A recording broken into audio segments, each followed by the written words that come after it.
निर्मत्सरणं वेद्यं वास्तवमत्र वस्तु शिवदं धाम त्रयोन्मूलनं श्रीमद्भागवते महामुनिकृते किं वा परैरीश्वरः सद्यो हृदि अवरुध्यते अत्र पृथिवीः शुश्रूषुभिस्तक्षणात्.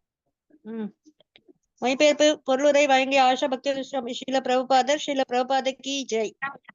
மொழிபெயர்ப்பு: பௌதீக நோக்கங்களை கொண்ட எல்லா மத சடங்குகளையும் முற்றிலும் விலக்கி பூரண இதய தூய்மை உடையவர்களான அந்த பக்தர்களால் புரிந்து கொள்ளக்கூடிய மிக உயர்ந்த உண்மையை இந்த பாகவத புராணம் விவரிக்கிறது. எல்லாருடைய நன்மைக்காகவும் மாயிலிருந்து பிரித்தறியப்படும் நிஜமான நிலையே பரம உண்மையாகும். அத்தகைய உண்மை மூவகை துன்பங்களை கலத்தெறிய செய்கிறது. மகா முனிவரான வியாசதேவரால் அவரது முதிர்ந்த நிலையில் தொகுக்கப்பட்டதான இந்த அழகிய பாகவதம் ஒன்றே இறையுணர்வு உண்டாக்க போதுமானதாகும். வேறெந்த சாஸ்திரத்துக்கும் என்ன அவசியம் உள்ளது? பாகவத்தின் செய்தியை ஒருவர் கவனத்துடனும் பணிவுடனும் கேட்டவுடனேயே அறிவை பண்படுத்தும் இம்முறையினால் அவருடைய இதயத்துக்குள் பரமபுருஷர் நிலைநிறுத்தப்படுகிறார். பொருளுரை: மதம் என்பது 4 மிக முக்கியமான விஷயங்களாகிய புண்ணிய செயல்கள், பொருளாதார முன்னேற்றம், புலன்களின் திருப்தி மற்றும் இறுதியாக ஜட பிணைப்பிலிருந்து விடுதலை ஆகியவர்களை உள்ளடக்கியதாகும். மத பற்றற்ற வாழ்வு ஒரு நாகரிகமான நிலையாகும். உண்மையில் எப்பொழுது மதம் தோங்குகிறதோ அப்பொழுதுதான் மனித வாழ்வும் தோங்குகிறது. உண்ணுதல், உறங்குதல், பயன்படுதல் மற்றும் உறவு கொள்ளுதல் ஆகியவை மிருக வாழ்வின் 4 அடிப்படை கொள்கைகள் ஆகும். இவையெல்லாம் மிருகங்களுக்கும் மனிதர்களுக்கும் பொதுவானவையாகும். ஆனால் மதம் மனிதனின் உள்ள தனிப்பட்ட கடமையாகும். மதப்பற்ற மனித வாழ்வு மிருக வாழ்விட மேலானதல்ல. ஆகவே தன்னுரை நோக்கமாக கொண்டவையும் பகவானுடனான மனிதனின் நித்திய உறவை உணர்த்தக்கூடியவையுமான சில மதங்கள் மனித சமூகங்களுக்கிடையே உள்ளன. தாழ்ந்த நிலைகளில் உள்ள மனித நாகரிகங்களில் எடை இயற்கை அடக்கியாளும் போட்டி எப்போதுமே இருந்து வருகிறது. அதாவது புலன்களை திருப்தி செய்வதற்காக தொடர்ந்து போட்டி இருந்து வருகிறது. இத்தகைய உணர்வால் உந்தப்படும் மனிதன் மதத்தை நோக்கி திருப்புகிறான். இவ்வாறாக அவன் பௌதீக லாபத்தை பெறுவதற்காக புண்ணிய செயல்கள் அல்லது சமய கடமையை செய்கின்றான். ஆனால் இத்தகைய பௌதிக லாபங்கள் வேறு வழிகளில் அடையப்படக்கூடுமானால் இம்மாதிரியான மதம் உதாசீனப்படுத்தப்படுகின்றது. இதுதான் நவீன நாகரிகத்தில் உள்ள சூழ்நிலையாகும். மனிதன் பொருளாதாரத்தில் முன்னேறி வருகிறான். எனவே தற்போது அவன் மதத்தில் அதிக ஆர்வமுள்ளவனாய். வேதாலயங்களும் பள்ளி வாசல்களும் ஆலயங்களும் இப்போதெல்லாம் பெரும்பாலும் காலியாகவே உள்ளன. மனிதர்கள் தங்கள் முன்னோர்களால் எழுப்பப்பட்ட சமய இடங்களில் கருத்தை செலுத்துவதை விட தொழிற்சாலைகள், கடைகள் மற்றும் திரைப்படங்கள் போன்றவற்றில் அதிக ஆர்வம் காட்டுகின்றனர். மதம் பொருளாதார லாபத்துக்காகவே மேற்கொள்ளப்படுகிறது என்பதை இது உண்மையாக நிரூபிக்கிறது. புலன் திருப்திக்கு பணம் தேவைப்படுகிறது. ஒருவன் புலன்ப வேட்கையில் அடிக்கடி தூண்டிரும் போது அவன் முக்தி அடையும் வழியை பின்பற்றி பரம புருஷரோடு ஒன்றாவதற்கு முயல்கிறான். இதனால் இந்நிலைகள் எல்லாம் வெவ்வேறு வகையான புலன்களே ஆகும். வேதங்களில் மேலே குறிப்பிட்ட 4 செயல்களும் ஒழுங்கான முறையில் நியமிக்கப்பட்டுள்ளதால் மிதமிஞ்சிய புலன்ப போட்டி ஏற்படாது. ஆனால் ஸ்ரீமத் பாகவதம் எல்லா புலன்ப செயல்களுக்கும் அப்பாற்பட்டதாகும். இது போட்டிக்குரிய புலன்பத்துக்கு அப்பாற்பட்ட பகவானின் தூய பக்தர்களால் மட்டுமே புரிந்து கொள்ளக்கூடியதான தூய்மையுள்ள உன்னத இலக்கியமாகும். பௌதிக உலகில் மிருகங்களுக்கிடையிலும் மனிதனுக்கிடையிலும் சமுதாயத்துக்கிடையிலும் தேசத்துக்கு இடையிலும் தீவிரமான போட்டி நிகழ்ந்து கொண்டிருக்கிறது. ஆனால் பகவானின் பக்தர்கள் அத்தகைய போட்டிகளை கடந்து மேலே சென்று விடுகின்றனர். நித்தியமும் ஆனந்தம் கொண்ட வாழ்வு இருக்கும் இடமான பரம புருஷரிடம் திரும்பி செல்லும் பாதையில் அவர்கள் இருப்பதால் பௌதீகவாதிகளுடன் அவர்கள் போட்டியிடுவதில்லை. இத்தகைய ஆன்மீகிகள் தற்பெருமை இல்லாதவர்களும் இதய தூய்மை உள்ளவர்களும் ஆவர். இஜட உலகில் ஒவ்வொருவனும் மற்றவரிடம் பொறாமை கொண்டவனாக இருக்கிறான். இதனால் போட்டி ஏற்படுகிறது. ஆனால் பகவானின் ஆன்மீக பக்தர்கள் ஜட பொருளிலிருந்து விடுபட்டவர்கள் மட்டுமல்லாமல் பிறர் நலத்தில் அக்கறை கொண்டவர்களாகவும் உள்ளனர். மேலும் பகவானை மையமாக கொண்ட போட்டி பொறாமையற்ற சமூகத்தை ஏற்படுத்த அவர்கள் பாடுபடுகின்றனர். ஆனால் தற்போதுள்ள பொது உடைமைவாதிகளின் போட்டியற்ற சமுதாயத்தை பற்றிய எண்ணம் செயற்கையானதாகும். ஏனெனில் பொது உடைமைவாத தேசத்தில் சர்வாதிகாரி பதவிக்கு போட்டி இருக்கிறது. வேத கண்ணோட்டத்திலோ அல்லது பொதுவான மனித செயல்களின் கண்ணோட்டத்திலோ பார்த்தால் ஜட வாழ்வுக்கு அடிப்படையாக இருப்பது புலனின்பை என்பது தெளிவாகும். வேதங்களில் 3 வழிகள் குறிப்பிடப்பட்டுள்ளன. ஒன்று, புலனோக்கு செயல்களால் உயர் கிரகங்களுக்கு ஏற்றம் பெறுவது. அடுத்து, சிறு தெய்வீக வழிபாட்டால் தேவலோகங்களுக்கு ஏற்றம் பெறுவது. மற்றது, பரபிரம்மத்தையும் அவரது அருவ நிலையும் உணர்ந்து அவருடன் இரண்டர கலப்பது. பரபிரம்மத்தின் அருவ நிலை உயர்ந்ததல்ல. அருவ நிலைக்கு மேல் பரமாத்மா நிலை உள்ளது. அதற்கு மேலாக பரபிரம்மம் அல்லது பகவானின் குறிப்பிடத்தக்க தோற்றம் இருக்கிறது.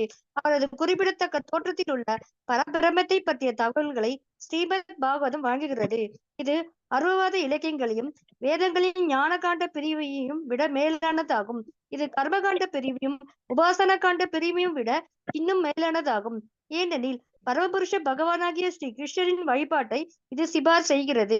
கர்மகாண்டத்திலும் அதிக புலனின்பம் தரும் சொர்க்கலோகங்களை அடைவதற்கான போட்டி உள்ளது. மேலும் இத்தகைய போட்டி ஞான காண்டத்திலும் உபாசன காண்டத்திலும் கூட உள்ளது. எல்லா பிரிவுகளுக்கும் வேறாகி அல்லது கருப்பொருளாக உள்ளவரான பரம உண்மையை ஸ்ரீமத் பாகவதம் இலக்காக கொண்டிருப்பதால் இது மற்ற அனைத்தையும் விட உயர்ந்ததாகும். ஸ்ரீமத் பாகவத்திலிருந்து ஒரு கருப்பொருளை மட்டுமில்லாமல் அதன் பிரிவினையும் கூட தெரிந்து கொள்ளலாம். கருப்பொருளாக இருப்பவர் பரபிரமனான பரம புருஷர் ஆவார். மற்ற எல்லா தோற்றங்களும் அவருக்கு சம்பந்தம் உள்ள சக்தியின் வடிவங்கள் ஆகும். எதுவும் கருப்பொருளிலிருந்து வேறானது அல்ல. ஆனால் அதை சக்திகள் கருப்பொருளிலிருந்து வேறுபட்டும் உள்ளன. இக்கரு முரணானதல்ல. ஜென்மாதி ஐஷ்ய என்ற சொல்லுடன் துவங்கும் வேதாந்த சூத்திரத்தின் இந்த ஒரே சமயத்தில் ஒன்றாகவும் வேறாகவும் உள்ள தத்துவத்தை ஸ்ரீமத் பாகவதம் ஒளிமறைவில்லாமல் வெளியிடுகிறது. மனக்கற்பனை செய்பவர்கள் சக்திதான் உயர்ந்தது என்பதை நிலைநாட்ட முயல்கின்றனர். ஆனால் பகவானின் சக்தியானது ஒரே சமயத்தில் பகவானுடன் ஒன்றாகவும் வேறாகவும் உள்ளது என்ற இந்த அறிவு அவர்களுக்கு அளிக்கப்படும் ஒரு விடையாகும். இந்த அறிவை உண்மையாக புரிந்து கொண்டால் அத்வைத கொள்கையும் வைத கொள்கையும் துணையுடையவை என்பதை ஒருவனால் காண முடியும்.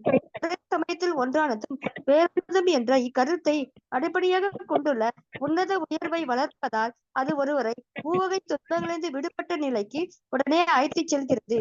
மூவகை துன்பங்களான ஒன்னு மனதாலும் துன்பம், பிற ஜீவரகசால் சுமத்தப்படும் துன்பம், ஒருவரால் கட்டுப்படுத்த முடியாத இயற்கையின் கோர சம்பங்களால் விளையும் துன்பங்கள். பரம புருஷனுடன் பக்தன் சரணாகதி அடைவதிலிருந்து ஸ்ரீமத் பாகவதம் துவங்குகிறது. பக்தன் ஒருவன் தான் பகவானுடன் ஒன்றானவன் என்பதையும் அதே சமயம் அவர் நித்திய தொண்டன் என்பதையும் நன்கு உணர்ந்திருக்கிறான். காண்பதற்கெல்லாம் தானே எஜமானன் என்று ஒருவன் தவறாக எண்ணுவதால் வாழ்வின் மூவகை துன்பங்களின் கஷ்டத்துக்கு எப்போதும் அவன் ஆளாகின்றான். ஆனால் பகவானின் தொண்டிடும் தனது உண்மை நிலையை ஒருவர் அறிந்தவுடனேயே எல்லா துன்பங்களிலிருந்தும் அவன் விடுபடுகிறான்.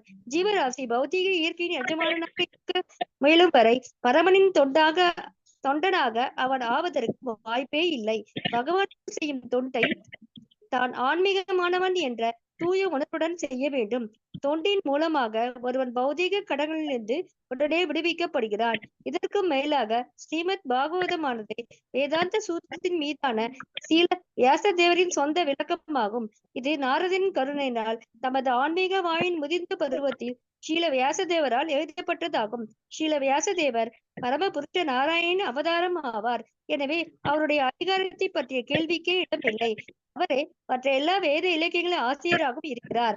ஆயினும் மற்ற நூல்களை கைவிட்டு ஸ்ரீமத் பாகவத்தை ஒருவன் கற்றுக்கொள்ள வேண்டும் என்று அவர் சிபார் செய்கிறார். மற்ற புராணங்களில் ஒருவர் சிறு தெய்வ வழிபாட்டை செய்யக்கூடிய பல்வேறு முறைகள் நிர்ணயிக்கப்பட்டுள்ளன. ஆனால் பாகவத்தில் பரம புருஷர் மட்டுமே குறிப்பிடப்படுகிறார். பரம புருஷர் மொத்த உடலாகவும் தேவர்கள் அவரது உடலில் வெவ்வேறு பகுதிகளாகவும் உள்ளனர்.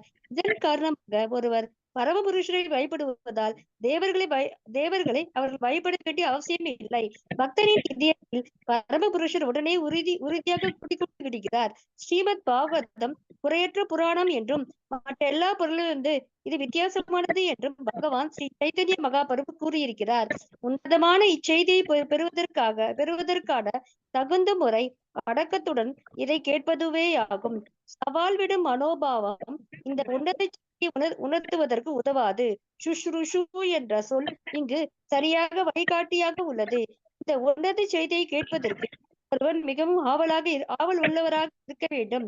சிரத்தையுடன் கேட்க வேண்டும் என்ற விருப்பமே முதல் தகுதியாகும். அதிர்ஷ்டம் இல்லாதவர்கள் ஸ்ரீமத் பாகவத்தை கேட்பதற்கு சிறிதும் ஆர்வமற்றவர்களாக உள்ளனர். இந்த முறை மிகவும் சுலபமானதுதான், ஆனால் இதை பிரயோகிப்பதுதான் சிரமம். அதிர்ஷ்டமற்றவர்களுக்கு பயனற்ற சமூக மற்றும் அரசியல் சம்பந்தமான உரையாடுகளை கேட்பதற்கு போதுமான நேரம் உண்டு. ஆனால் ஸ்ரீமத் பாகவத்தை கேட்பதற்காக ஒரு சத்சங்கத்துக்கு அழைப்பு விடுத்தால் உடனே அவர்கள் தயங்குகிறார்கள். சில சமயங்களில் வருவாய்க்காக பாகவதம் சொல்பவர்கள் காம இலக்கியமோ என்று பொருள் வகையில் அதற்கு அர்த்தம் கற்பிக்கின்றனர். ஸ்ரீமத் பாகவதம் ஆரம்பத்திலிருந்தே கேட்கப்பட வேண்டியதாகும். இவ்விலக்கியத்தை கிரகிக்கக்கூடிய திறமை பெற்றவர்களை பற்றி இஸ்லோகத்தில் குறிப்பிடப்பட்டுள்ளது. ஒருவர் பல புண்ணிய கர்மங்களுக்கு பிறகு ஸ்ரீமத் பாகவதை கேட்பதற்கு தகுதி உள்ளவர் ஆகிறார். ஸ்ரீமத் பாகவதை கேட்பதனால் ஒருவர் உடனே பரமபுருஷரை உணர முடியும் என்று மகா முனிவரான வியாசதேவர் உறுதிமொழி கூறுகிறார். வேதங்களில் விதிக்கப்பட்டுள்ள தன்னுடன் வெவ்வேறு படிகளை பின்பற்ற வேண்டியதில்லை. இச்செய்தியை ஏற்றுக்கொள்ள சம்மதிப்பதாலேயே ஒருவன் உடனே பரம அம்சரின் நிலைக்கு உயர்த்தப்பட்டு விடுகிறார். ஹரே கிருஷ்ணா பிரபுஜி. ஹரி போல். ஹரே கிருஷ்ணா. சோ இதுல ரொம்ப முக்கியமா பாருங்க, பாகவதம் கம்பல்சரி நம்ம எல்லாரும் கேட்கணும்ன்றாங்க இல்லையா? படிச்சு நம்ம என்ன பண்ணணும், ரொம்ப முக்கியமா கேட்கணும். இன்னொன்னு சாராம்சம் என்னன்னா, கிருஷ்ணர் மட்டும்தான் முழுமுதற் கடவுள் இல்லையா? சோ அப்புறம் பாத்தீங்கன்னா, அந்த முழுமுதற் கடவுளை நாம புரிஞ்சுக்கணும் அப்படின்னா என்ன பண்ணோம், பக்தி தொண்டு மூலமா தான் நம்ம புரிஞ்சுக்க முடியும் அப்படின்றத இதுல மெயினா சொல்றாங்க. அப்புறம் பாத்தீங்களா, பலநோக்கு கர்மங்கள், அதாவது ரிச்சுவல் சடங்குகள். நம்ம எல்லா சடங்கு, அதாவது பகவத்கீதையில கிருஷ்ணன் சொல்றாரு இல்லையா, அதாவது சர்வதர்மான் பிரத்யேஜ மோமேகம் சரணம் கஜ அகம் தாம் சர்வ பாபிப்பே மோக்ஷயிஷ்யாமி மா சுதகம். சோ எல்லா மதத்தையும் விட்டுட்டு என்ன சரணாகதி அடைகின்றார். சோ அந்த மாதிரி நம்ம எல்லா சடங்குகள், என்னென்ன சடங்குகள் இருக்கோ, பலநோக்கு செயல்கள் இருக்கோ, அதெல்லாம் விட்டுட்டு நம்ம என்ன பண்ணணும், நம்மளுடைய பூரண இதய தூய்மை இல்லையா? யார் தூய்மை அடைஞ்சிருப்பாங்க? தூய பக்தர்கள். சோ அந்த மாதிரி இருக்கக்கூடிய ஒருத்தர்கிட்ட நம்ம என்ன பண்ணோம், இந்த பாகவத புராணம் கம்பல்சரி இது நம்ம கேட்கணும். ஸோ அந்த மாதிரி இருக்கு. மாயாவில இருந்து யார் விடுபட்டு இருக்காங்களோ அவங்க கிட்ட இருந்து நம்ம என்ன பண்ணணும், தூய பக்தர்களிடம் நம்ம இதை கேட்கணும். ஸோ பிரபுபாதர் உயர்ந்த பக்தர், எந்த அளவுக்கு உயர்ந்த பக்தர்னா அந்த அளவுக்கு உயர்ந்த பக்தர். ஸோ அவர் இந்த பாகவத்துல அவரே இருக்கார், சொல்லிட்டு போயிருக்கார். ஸோ அதனால ஸோ பகவான் கிருஷ்ணருக்கும் இதுக்கும் எந்த ஒரு டிஃப்ரெண்ட் கிடையாது. ஸோ பிரபுபாதர் இதுல வாழ்ந்துட்டு இருக்காரு. ஸோ அதனால அந்த தூய பக்தர் மூலமா நம்ம என்ன பண்ணலாம், படிச்சு கேட்க முடியுது. ஸோ நம்ம இதய தூய்மை அடையணும் அப்படின்னா நம்ம என்ன பண்ணணும், பணிவோட நம்ம இதை நம்ம டெய்லியும் கேட்கணும் அப்படின்றது ரொம்ப ரொம்ப முக்கியம். ஸோ சில பேர் என்ன பண்ணுவாங்கன்னா, மாயாவதிகள்லாம் என்ன பண்ணுவாங்கன்னா, காசுக்காக இதை சொல்லி கொடுப்பாங்க. ஆனா இருந்தாலும் அவங்க மூலமா யார் ஒருத்தர் கேட்கிறாங்களோ அதனால என்ன ஆகும், நம்மளுடைய இதயம் தூய்மை அடையுமா?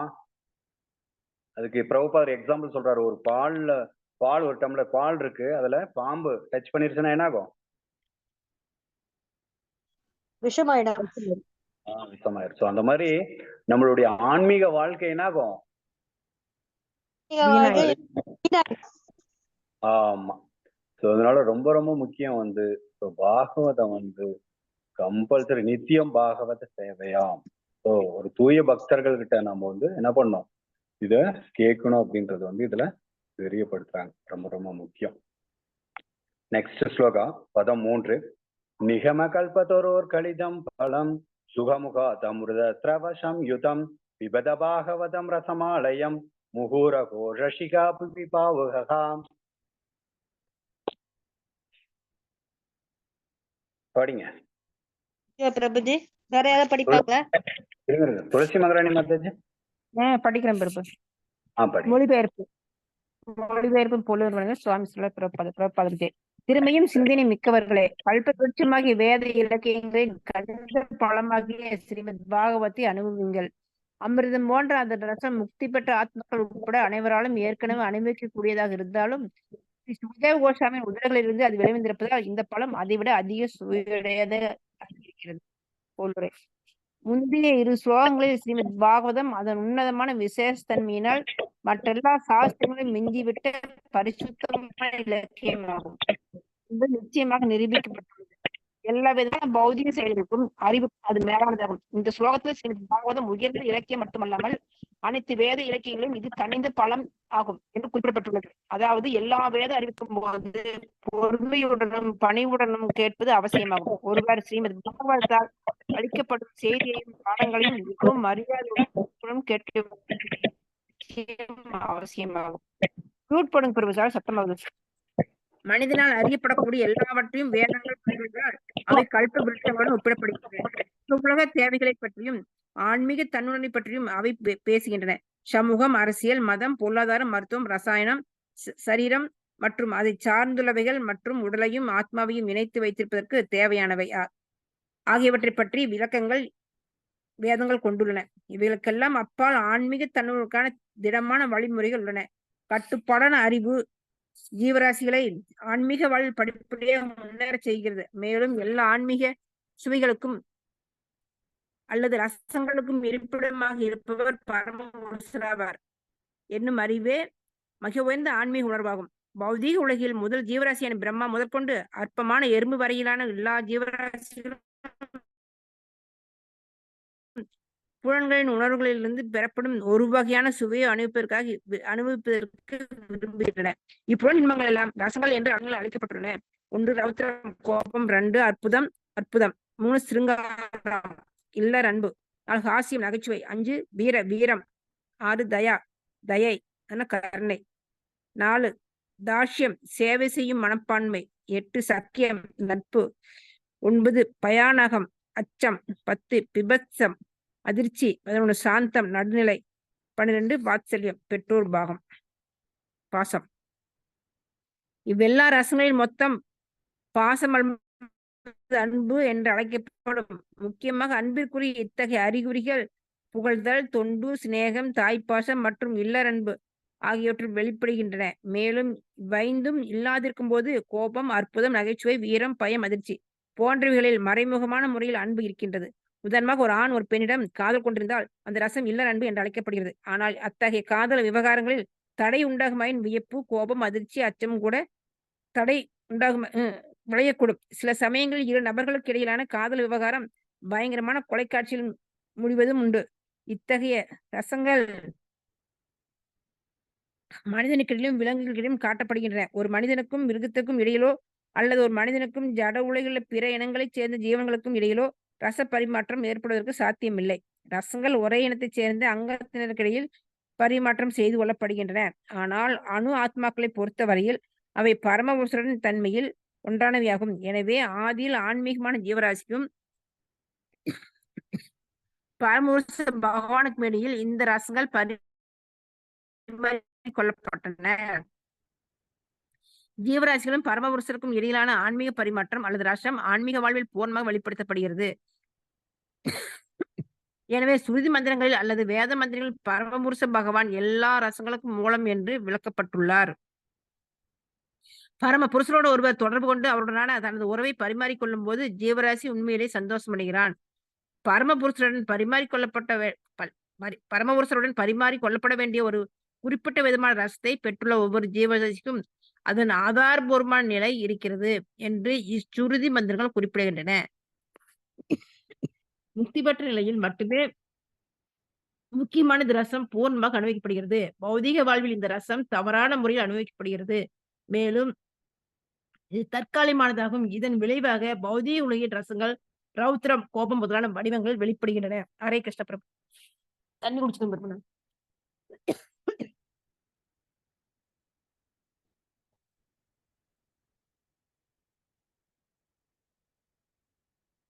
இந்த ரசங்கள் செயல்களில் அடிப்படை கொள்கைகளாக விளங்குகின்றன. ஆகவே இந்த ரசங்களை பற்றிய முழு அறிவை பெறுபவரால் இந்த ஜட உலகில் காணப்படும் மூல ரசங்களின் போலி தோற்றங்களை அறிய முடியும். கட்டறிந்த பண்டிதர் ஒருவர் ஆன்மீக உருவிலுள்ள உண்மையான ரசத்தை மட்டுமே அனுபவிக்க முயல்வார். துவக்கத்தில் அவர் பகவானுடன் 2 கலக்க விரும்புகிறார். இவ்வாறாக வெவ்வேறு ரசங்களை பற்றி அறியாத காரணத்தால் பூர்ணத்துடன் 2 கலக்கும் இந்த எண்ணத்திற்கு அப்பால் செல்லும் வாய்ப்பு குறைந்த அறிவு படைத்த ஆன்மீகர்களுக்கு இல்லை. இச்சுலோகத்தில் முக்தி பெற்ற நிலையிலும் அனுபவிக்கக்கூடிய ஆன்மீக ரசம் அனைத்து வேத அறிவுகளிலும் கனிந்த பலமாகிய ஸ்ரீமத் பாகவதம் என்னும் இலக்கியத்தில் அனுபவிக்கூடியதாகும் என்று உறுதியாக குறிப்பிடப்பட்டுள்ளது. பணிவுடன் உன்னத இலக்கியத்தை கேட்பதால் ஒருவர் தன் இதயபூர்வமான முழு ஆனந்தத்தை அடைய முடியும். ஆனால் விஷயத்தை சரியான நபரிடம் கேட்பதில் ஒருவர் மிகவும் கவனமாக இருக்க வேண்டும். ஸ்ரீமத் பாகவதம் சரியான மூலத்திலிருந்து அப்படி பெறப்பட்டதாகும். அது நாரத முனிவரால் ஆன்மீக உலகிலிருந்து கொண்டு வரப்பட்டு அவரது சீடரான சில வியாசர் அவருக்கு வழங்கப்பட்டது. வியாசர் அச்செய்தியை தமது மகனான ஸ்ரீல சுகதேவ கோசாமிக்கு வழங்கினார். மேலும் சில சுகதேவ கோசாமி அச்செய்தியை 7 நாட்கள் இறக்கவிருந்த அரசரான பரீட்சித் மகாராஜனுக்கு வழங்கினார். சில சுகதேவ கோசாமி பிறவியிலிருந்தே முக்தி பெற்ற ஆத்மாவாக இருந்தார். தமது தாயின் கருவில் இருக்கும் போதே அவர் முக்தி பெற்ற நிலையில் இருந்தார். மேலும் அவரது பிறப்புக்கு பின் எவ்விதமான ஆன்மீக பயிற்சியும் அவர் மேற்கொள்ளவில்லை. பிறக்கும் போது எவருமே தகுதியுள்ளவராக இருப்பதில்லை. அது பௌதிக விஷயத்திலாலும் சரி, ஆன்மீக விஷயத்திலாலும் சரி. ஆனால் ஸ்ரீ சுகதேவ கோசாமி ஒரு பூர்ணமான முக்தி பெற்ற ஆத்மாவாக இருந்ததால் ஆன்மீக உணர்வை பெறுவதற்கான பரிணாம முறை பின்பற்ற வேண்டிய அவசியம் அவருக்கு இருக்கவில்லை. அவர் ஜடத்தின் முக்குணங்களுக்கு மேலான தெய்வீக நிலையில் நிலை பெற்று முற்றிலும் முக்தி பெற்றவராக இருந்ததால் வேத மந்திரங்களை பாடும் முக்தி பெற்ற ஆத்மாக்களால் பூஜிக்கப்படுவரான பரமபுருஷ பகவானின் உன்னதமான இந்த ரசத்தினால் அவர் வசீகரிக்கப்பட்டார். பரமபுருஷரின் திருவிளையாடல்கள் இகலோக மக்களை விட முக்தி பெற்ற ஆத்மாக்களை மிகவும் கவரக்கூடியவையாகும். அவசியத்தின் காரணமாகவே அவர் அருவமானவராக இல்லை. ஒரு நபருடன் மட்டுமே உன்னதமான ரசத்தை பரிமாறிக்கொள்வது சாத்தியமாகும்.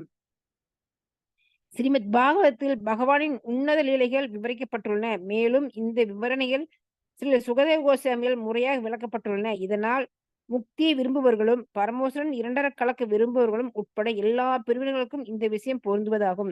சமஸ்கிருத பாஷையில் கிளியும் சுக என்று அறியப்படுகிறது.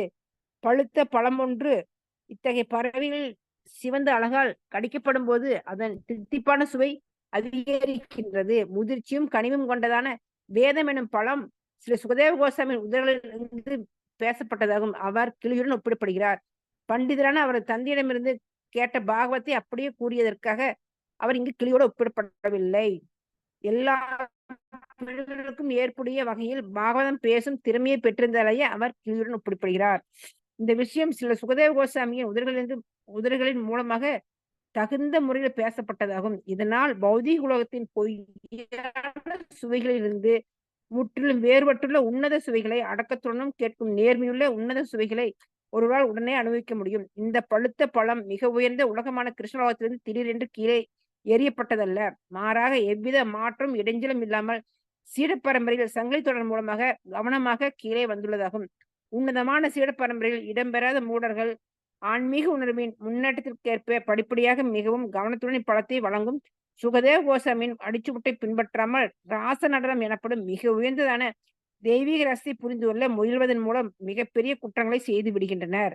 விஷயத்தை மிக்க கவனத்துடன் கையாள்பவரான சுகதேவ கோசாமியை போன்றவர்களை கருத்தில் கொள்வதன் மூலம் ஸ்ரீமத் பாகவத்தின் நிலையை அறிவதற்கு ஒருவர் போதிய புத்தியுள்ளராக இருக்க வேண்டும்.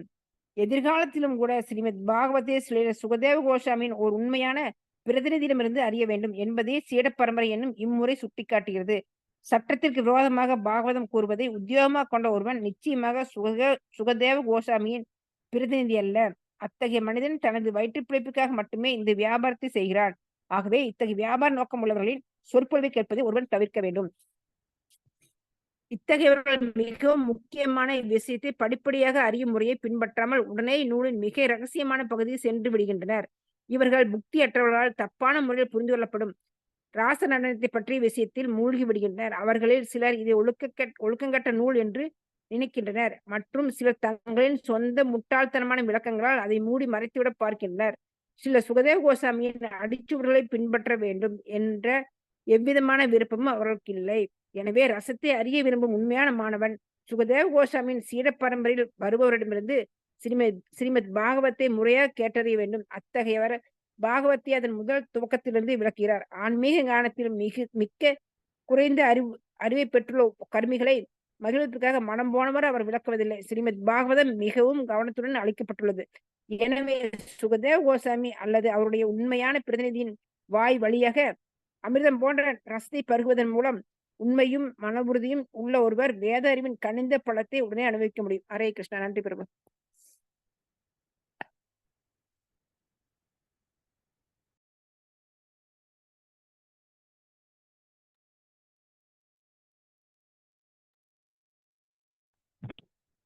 नैमिषे निमिष क्षेत्रे ऋषयः शौनकादयः तत्रं सर्गाय लोकाय सकर्षसमम् आशदाम्.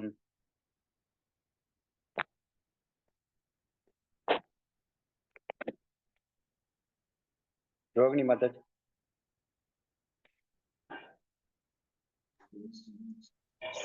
ஹரே கிருஷ்ணா. மொழிபெயர்ப்பு பொருளுரை வழங்கிய ஆஷா பக்தி சுவாமி ஸ்ரீல பிரபுபாத கி ஜெய். ஒருமுறை நைனிஷாரண்ய வனத்தில் உள்ள புனிதமான ஒரு இடத்தில் சௌனக ரிஷியை தலைமையாக கொண்ட மகரிஷிகள் பகவானையும் அவரது பக்தர்களையும் திருப்திப்படுத்துவதற்காக 1000 ஆண்டுகள் நீடிக்கும் மிகப்பெரிய யாகத்தை நடத்துவதற்காக கூடினர். பொருளுரை. முந்தைய 3 ஸ்லோகங்களில் ஸ்ரீமத் பாகவத்தின் முன்னுரை பேசப்பட்டது. திறந்த நூலின் முக்கிய விஷயம் இப்போது வழங்கப்படுகிறது. ஸ்ரீல சுகதேவ கோஸ்வாமியால் முதலில் பேசப்பட்ட ஸ்ரீ பாகவதம் 2வது தடவையாக நைனிஷாரண்யத்தில் மறுபடியும் பேசப்பட்டது. குறிப்பாக இந்த பிரபஞ்சத்தின்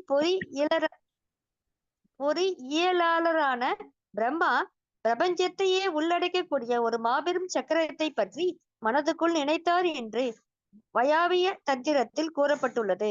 மிக பெரிதான இச்சக்கரத்தின் அச்சு நைனிஷாரண்யம் எனப்படும் இடத்தில் ஸ்தாபிக்கப்பட்டது. அதை போலவே நைனிஷாரண்ய வனத்தை பற்றிய மற்றொரு குறிப்பு வராகபுரத்தில் காணப்படுகிறது. அது இந்த இடத்தில் செய்யப்பட்ட வேள்வியினால் அசுர எண்ணம் கொண்டவர்களின் பலம் குறைக்கப்பட்டது என்று குறிப்பிடப்பட்டுள்ளது. இவ்வாறாக அத்தகைய வேள்விகளை செய்வதற்கு நைனிஷாரண்யம் சிறந்த இடம் என்று பிராமணர்கள் எண்ணுகின்றனர்.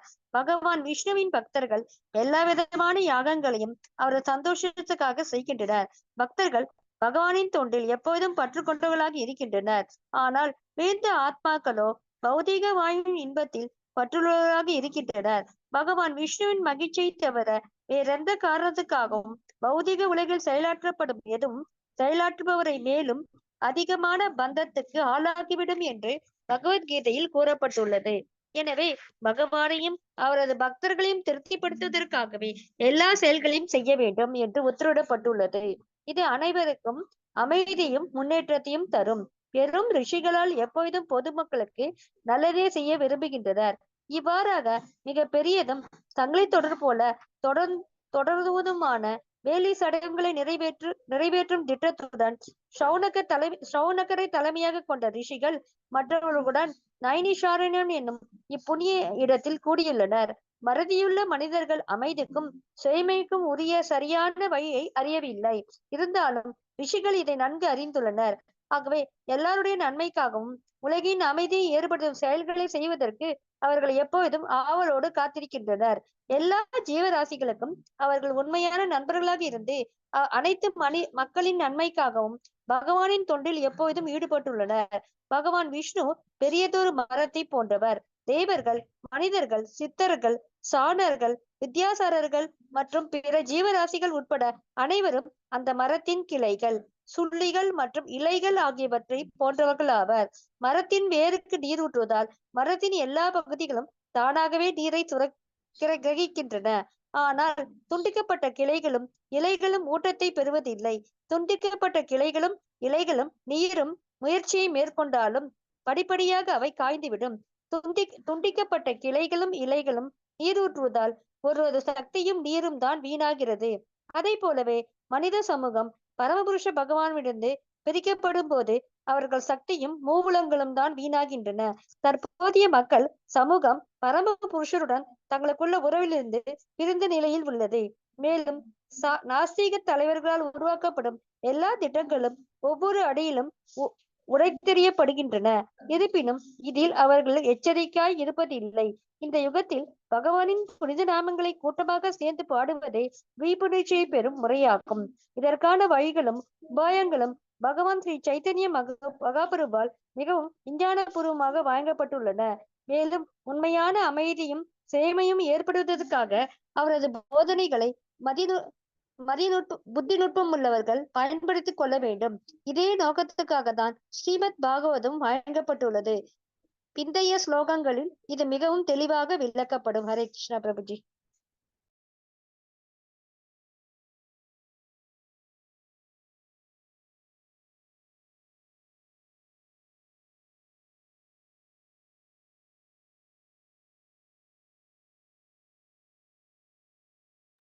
பிரபு சவுண்ட் வரல. பிரபு இல்ல. ஹரே கிருஷ்ணா. பதம் 5. தா ஏகதா தூர்லய. ஹரே கிருஷ்ணா. ஹரே கிருஷ்ணா பிரபு. இப்ப கேக்குதுங்களா? இப்பதான் கேக்குது. சோ இங்க முனி ரிஷிகள் எதுக்காக, யாருக்காக, யார திருப்திப்படுத்தணும்னு இங்க வந்து யக்னம் பண்ணாங்க? மெயினா கிருஷ்ணரை திருப்திப்படுத்தணும்னு வந்து மெயினா யாகம் பண்ணாங்க. அதாவது நைமிசாரண்ய முனிவர்கள் வந்து. ஸோ இன்னொன்னு மெயினா நம்ம எது செஞ்சாலும் பகவானையும் பக்தர்களையும் திருப்திப்படுத்துறதுக்காக நம்ம வந்து செயல்பட வேண்டும் அப்படின்றது வந்து இதுல தெரியப்படுத்துறாங்க. ஸோ இந்த கலியுகத்துல பாத்தீங்கன்னா மெயினா ஸோ பகவான் சைத்தன்ய மகாபிரபு என்ன பண்ணிருக்காரு? ஹரிநாம சங்கீர்த்தன யக்னம். இப்ப நம்ம பாத்தீங்கன்னா பகவானை பற்றி நம்ம வந்து படிச்சு கேட்டுக்கிட்டு இருக்கோம். இதுவும் ஒரு யக்னம் தான். பகவானுடைய நாமத்தை ஜபிக்கிறது ஒரு யக்னம், பகவானுக்கு சேவை பண்றது ஒரு யக்னம். ஸோ இந்த மாதிரி எல்லா விதத்துலயும் நம்ம என்னென்ன, இப்ப நம்ம பகவானுக்காக சமைக்கிறோம், அது ஒரு யக்னம். ஸோ இது எல்லாமே நம்ம என்னென்ன செயல்கள் பண்றோமோ இது எல்லாமே யக்னம் அப்படின்றது வந்து சொல்றாங்க. ஸோ அதனால ரொம்ப ரொம்ப முக்கியமா இந்த ஸ்லோகத்துல என்ன சொல்றாங்கன்னா, பகவானையும் பக்தர்களையும் திருப்திப்படுத்துறது ரொம்ப ரொம்ப முக்கியம் அப்படின்றத தெரியப்படுத்துறாங்க. படிங்க மத்தாஜி. பதம் 5. த ஏகதாது முனையக பிராதர் பூதஹூதாக்னயக சத்கிருதம் சூதமாசீனம் பப்ரச்சோர்கிதம் ஆதராத். படிங்க மத்தாஜி. துளசி மாறன். ஹரே கிருஷ்ணா பிரபு. ஒரு நாள் ஹோமம் செய்து தங்களது ஆராதனையை முடித்துக் கொண்டபின் சூதரை மதிப்புரிய ஆசனத்தில் அமரச் செய்ததும் அவர்கள் பின்வரும் கேள்விகளை அவரிடம் கேட்டனர். உரை: ஆன்மீக தோண்டுகளை மேற்கொள்வதற்கு காலை நேரம் சிறந்தாகும். வியாசாசனம் அல்லது ஸ்ரீ வியாசவர்க்குரிய ஆசனம் என்று அழைக்கப்படும் ஓர் உயர்ந்த மதிப்புக்குரிய ஆசனத்தை சிறந்த முனிவர்கள் பாகவதம் பேசுவதற்கு வழங்கி கௌரவித்தனர். ஸ்ரீ வியாசேவரே மக்கள் எல்லோருக்கும் மூல ஆன்மீக ஆசான் ஆவார். மற்றெல்லா ஆசான்களும் அவருடைய பிரதிநிதிகளாக கருதப்படுகின்றனர். யார் ஒருவர் ஸ்ரீ வியாசேவரின் கருத்தை மாற்றாமல் அப்படியே வழங்குகின்றாரோ அவர்தான் வியாசரின் பிரதிநிதி ஆவார். ஸ்ரீ வியாசேவர் பாகவத்தை ஸ்ரீ சுகதேவ கோசாமிக்கு உபதேசித்தார். அதன் பிறகு ஸ்ரீ சூத கோசாமி அதை சுகதேவரிடமிருந்து கேட்டிருந்தார். சங்கிலி தொடரான சீட பரம்பரை மூலமாக ஸ்ரீ வியாசேவரின் உண்மையான பிரதிநிதிகள் எல்லோரும் கோசாமிகள் என்று அறியப்படுகின்றனர். இந்த கோசாமிகள் தங்களுடைய புலன்களை எல்லாம் கட்டுப்படுத்துவதுடன் முந்தைய ஆச்சாரியர்கள் வகுக்கப்பட்ட வழியை பின்பற்றுகின்றனர். கோசாமிகள் மனம்போன போக்கில் பாகவத்தின் மீது சொற்பொழிவு ஆற்றுவதில்லை. அதற்கு மாறாக ஆன்மீக செய்தியை சிதைந்து விடாமல் தங்களுக்கு வழங்கியவர்களுக்கான தங்களின் முந்தைய ஆச்சாரியர்களை பின்பற்றி தங்களின் சேவைகளை அவர்கள் மிகவும் கவனத்துடன் செயற்படுத்துகின்றனர். பாகவத்தை கேட்டவர்கள் தெளிவான அர்த்தத்தை அறிவதற்காக பிரசங்கம் செய்பவரிடம் கேள்விகள் கேட்கக்கூடும். ஆனால் சவால் விடும் நோக்கத்தில் இதை செய்யக்கூடாது. பிரசங்கம் செய்தவர்க்கும் விஷயத்துக்கும் பெரும் மரியாதை அளித்து அடக்கத்துடன் கேள்விகளை கேட்க வேண்டும். இந்த முறைதான் பகவத்கீதையிலும் சிபாரிசு செய்யப்பட்டுள்ளது. சரியான அதிகாரியிடமிருந்து பணிவுடன் ஒருவர் தெய்வீக விஷயத்தை கேட்டறிய வேண்டும். ஆகவே பிரசங்கியான சூத கோசாமியிடம் மிகுந்த மரியாதையுடன் இந்த முனிவர்கள் பேசினர். ஹரே கிருஷ்ணா. ஹரே கிருஷ்ணா. சோ பகவத்கீதையில வந்து கிருஷ்ணர் வந்து ஒரு ஸ்லோகத்துல சொல்றாரு, தத்விதி பிரணிபாதேன பரிப்பிரஷ்ன சேவையா உபதே சந்திதே நானும் நானின சதித்த தர்ஷனகா.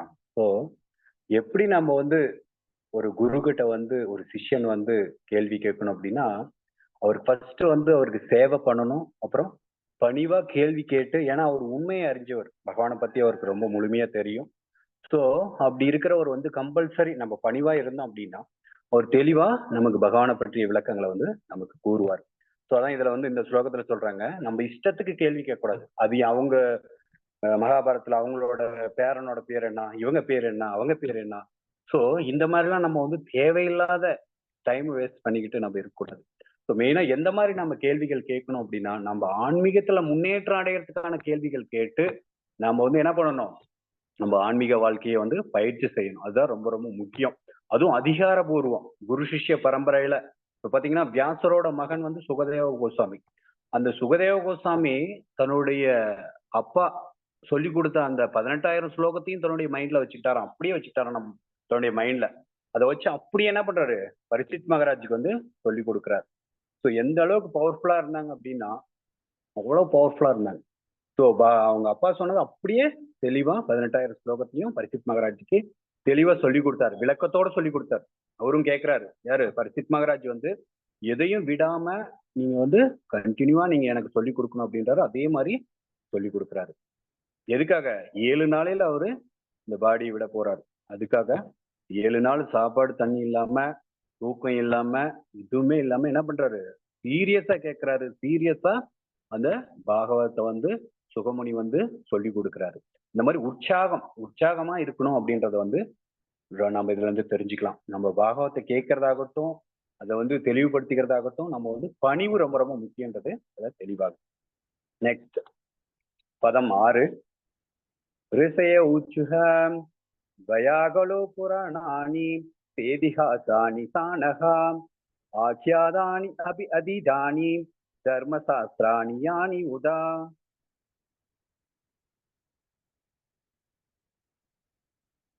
ரோகிணி மாதாஜி, வேற யாருக்கையாவது புக் இருக்குங்களா? பூங்கோதை மாதாஜி புக் இருக்குங்களா? இருக்குங்க பிரபு. படிங்க பார்க்கலாம். மொழிபெயர்ப்பு. ரிஷிகள் கூறினார், மதிப்பிற்குரிய சூத கோசாமியே, எல்லா கலக்கத்திலிருந்தும் தாங்கள் முற்றிலும் விடுபட்டிருக்கிறீர்கள். சமய வாழ்வுக்கு தேவையான புகழ்பெற்ற எல்லா சாஸ்திரங்களிலும், புராணங்களிலும் மற்றும் சரித்திரங்களிலும் கூட தாங்கள் தேர்ச்சி பெற்றிருக்கிறீர்கள். அவற்றை முறையாக வழிகாட்டுதல் கீழ் தாங்கள் கற்றதுடன் அவற்றை நீங்கள் விளக்கியும் இருக்கிறீர்கள். பொருளுரை. கோசாமி அல்லது ஸ்ரீல வியாசதேவரின் உண்மையான பிரதிநிதி ஒருவர் எல்லா விதமான கலக்கங்களிலிருந்தும் விடுபட்டு இருக்க வேண்டும். கலியுகத்தில் 4 பெரிய கலங்கங்களான இருப்பவை பெண்களுடனான தீய உயர்வு, மிருகவதை, போதைப் பொருள் உட்கொள்ளல், சூதாட்டம். வியாசனத்தில் தைரியமாக அமர்வதற்கு முன் இவ்வெல்லா கலக்கங்களிலிருந்தும் கோசாமி ஒருவர் விடுபட்டிருக்க வேண்டும். தூய ஒழுக்கமற்றவர்களும் மேலே குறிப்பிடப்பட்டுள்ள கலக்கங்களிலிருந்தும் விடுபடாதவர்களும் வியாசாசனத்தில் அமர அனுமதிக்கப்படக்கூடாது. அவர் இவ்வெல்லா கலக்கங்களிலிருந்தும் விடுபட்டிருப்பதோடு வேதங்களையும் பிற சாஸ்திரங்களையும் நன்றாக கற்றுணர்ந்தவராகவும் இருக்க வேண்டும். புராணங்களும் வேதங்களின் பகுதிகளே ஆகும். மகாபாரதம் அல்லது ராமாயணம் போன்ற சரித்திரங்களும் கூட வேதங்களின் பகுதிகளே ஆகும். ஆச்சாரியர் அல்லது கோசாமி இவ்வெல்லா சாஸ்திரங்களிலும் பரிச்சயம் உள்ளவராக இருக்க வேண்டும். அவற்றை படிப்பதை விட அவைகளை கேட்பதும் விளக்குவதும் அதிக முக்கிய உள்ளவையாகும். கேட்பதாலும் விளக்குவதாலும் மட்டுமே சாஸ்திரங்களின் அறிவை ஒரு நாள் கிரகித்துக் கொள்ள முடியும். கேட்பது சரணம் என்றும் விளக்குவது கீர்த்தனம் என்றும் அழைக்கப்படுகின்றன. சரணம், கீர்த்தனம் என்னும் இவ்விரு முறைகளும் ஆன்மீக வாழ்வில் முன்னேறுவதற்கு மிகவும் முக்கியமானவையாகும். சரியான அதிகாரிகளிடமிருந்து அடக்கமாக கேட்டு அதனால் உன்னத அறிவை சரியாக அடையப்பட்ட ஒருவரால் மட்டுமே விஷயத்தை சரியாக விளக்க முடியும். ஹரே கிருஷ்ணா.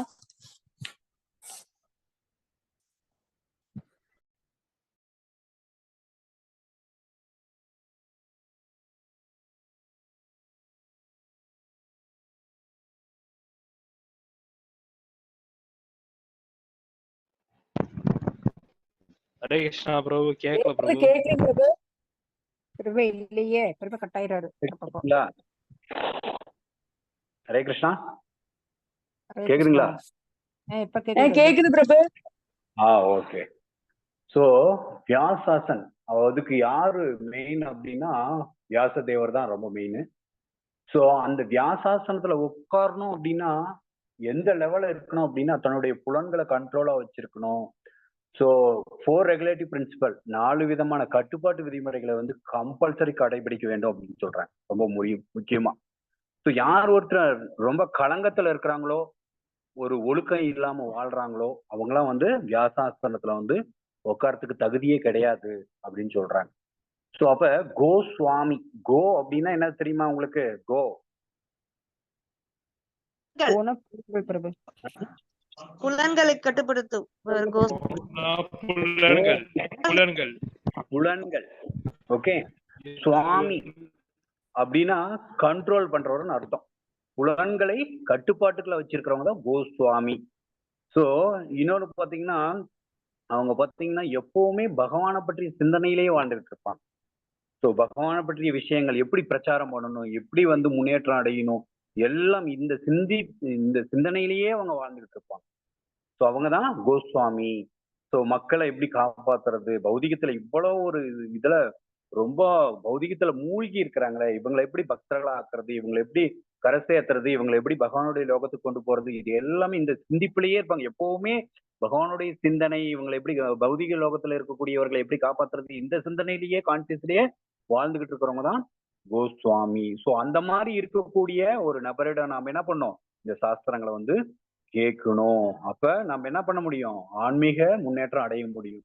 சிரவணம், பகவானை பற்றிய விஷயங்களை வந்து நம்ம கேட்கறது, அதுதான் ரொம்ப ரொம்ப முக்கியம். கீர்த்தனம், சோ சிரவணம் கீர்த்தனம். சோ பகவானை பற்றி நாம அந்த கீர்த்தனம், அவரை பத்தி நம்ம புகழ்ந்து பாடுறது, இதை பத்தி நம்ம என்ன பண்ணணும், கேட்டுக்கிட்டே இருக்கிறதுனால நம்ம ஆன்மீக முன்னேற்றம் நம்ம அடைய முடியும் அப்படின்றத வந்து இதுல தெளிவுபடுத்துறாங்க.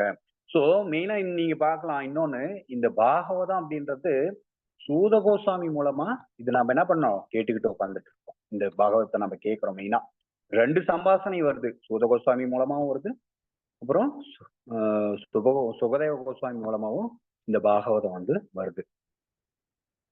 நெக்ஸ்ட் பதம் 7. யானி வேத விதாம் சிரேஷ்டோ பகவான் பாதராயணஹ அன்யேஷா முனயஹ சூத பராவர விதோ விதுஹ.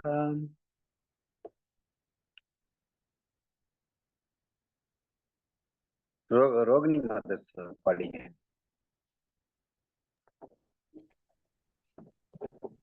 மொழிபெயர்ப்பு. நீங்கள் பண்புள்ளவராகியால் உடைய ஆன்மீக குருமார்கள் ஒரு நற்பண்புள்ள இதா 7.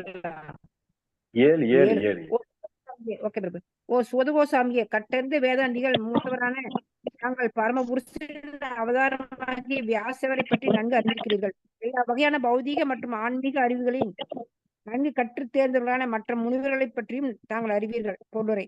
ஸ்ரீமத் பாகவதம் என்பது பிரம்மசூத்திரம் அல்லது பாதராயணி வேதாந்த சூத்திரத்தின் மீதான இயற்கையான வியாக்கியானமாகும்.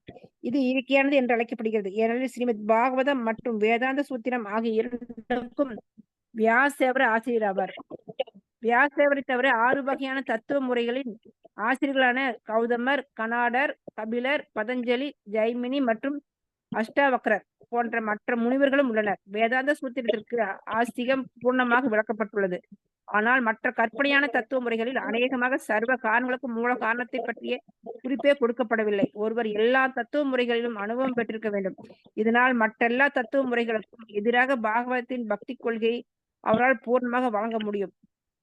இதன் பிறகுதான் வியாசாசனத்தில் ஒருவர் அமரலாம். சில சுதகோசாமி தகுதியில் ஒரு ஆசிரியராக இருந்ததால் நைமிசரணி முனிவர்கள் அவரை வியாசாசனத்தில் அமரக்கூடிய தகுதிக்கு உயர்த்தினர். ஸ்ரீ வியாசதேவர் அதிகாரபூர்வமான சக்தி ஆவேச அவதாரமாகியால் அவர் இங்கு பரமபுருஷ பகவான் என்று அழைக்கப்படுகிறார். ஹரே கிருஷ்ண. ஹரி போல். அப்படின்னா பாத்தீங்கன்னா பாருங்க, இந்த பரம்பரை ஃபுல்லா பாத்தீங்கன்னா யாரு, பரம்பரையில வரவங்களாம் யாரு, வியாசர், நாரதர், வியாசர், சீட பரம்பரை. சீட பரம்பரை அவங்க யாரு, சக்தி ஆவேச அவதாரம் எல்லாருமே. ஆமா.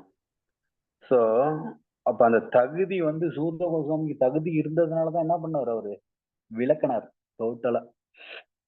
சோ இந்த பாகவதத்தை படிக்கிறது எந்த அளவுக்கு நமக்கு தகுதி வேணும் அப்படின்னா, அந்த அளவுக்கு நம்ம சாதன பக்தி இருக்கணும், எல்லா வேதத்தையும் நம்ம அறிஞ்சிருக்கணும். ஆனா